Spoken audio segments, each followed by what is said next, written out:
Good day, sir. This is ORAIS Grace Encarnacion Ragas, one of your BSN 2 A4 students. So here is my client, sir. Her name is Felnar Isabel. She is already a 19 years old student. And here are her anthropometric measurements. So first is her weight in kilogram. So she is already a 55 kilogram and a height of 1.63 meter.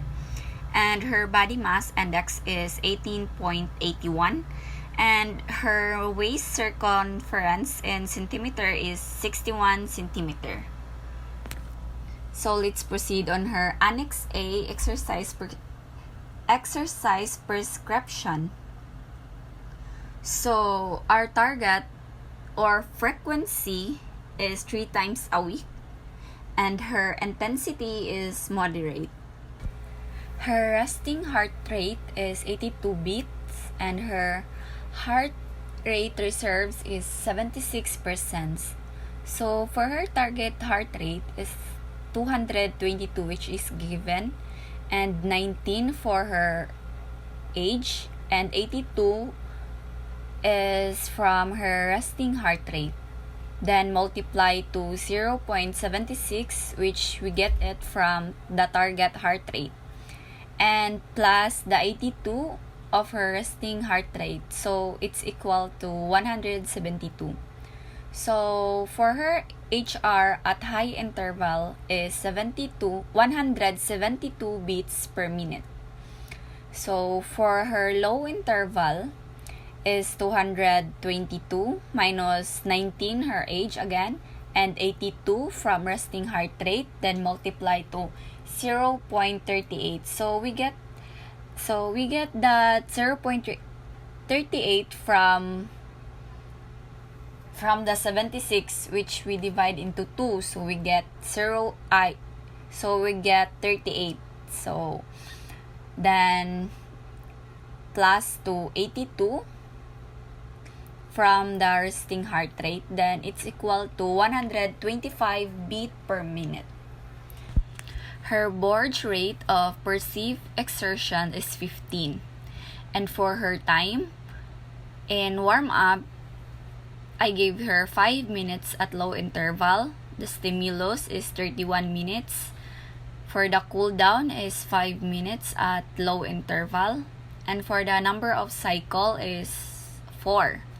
So the type of cardiovascular exercise that my client will be performed is curl-ups.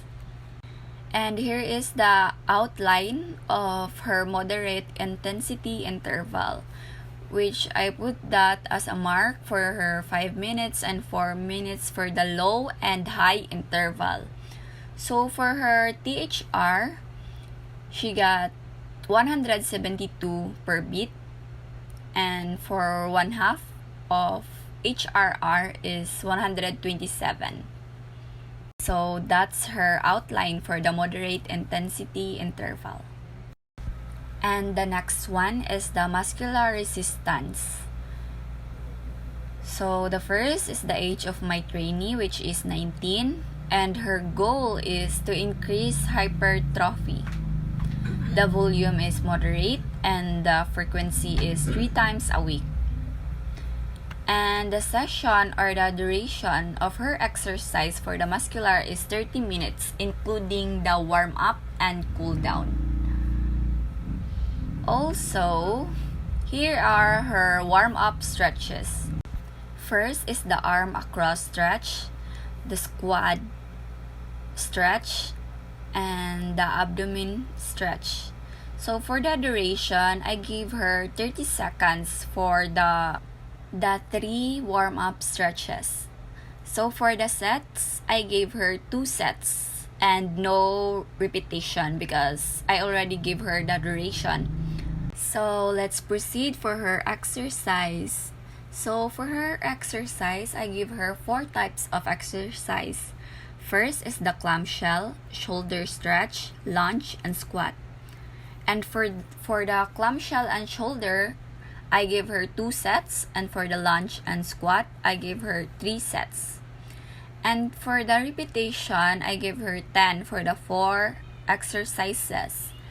And for the clamshell shoulder stretch and lunge, I give her 1 minute and 30 seconds for rest. And for the squat, I only give her 1 minute. So the last one is the cool down stretch. So for her cool down stretch, the first is the arm across, quad stretch, and abdomen stretch. I give her 2 sets for the 3 cool down and 2 repetition. But I didn't give her the duration because I already give her the 2 sets. That's all, sir. Thank you.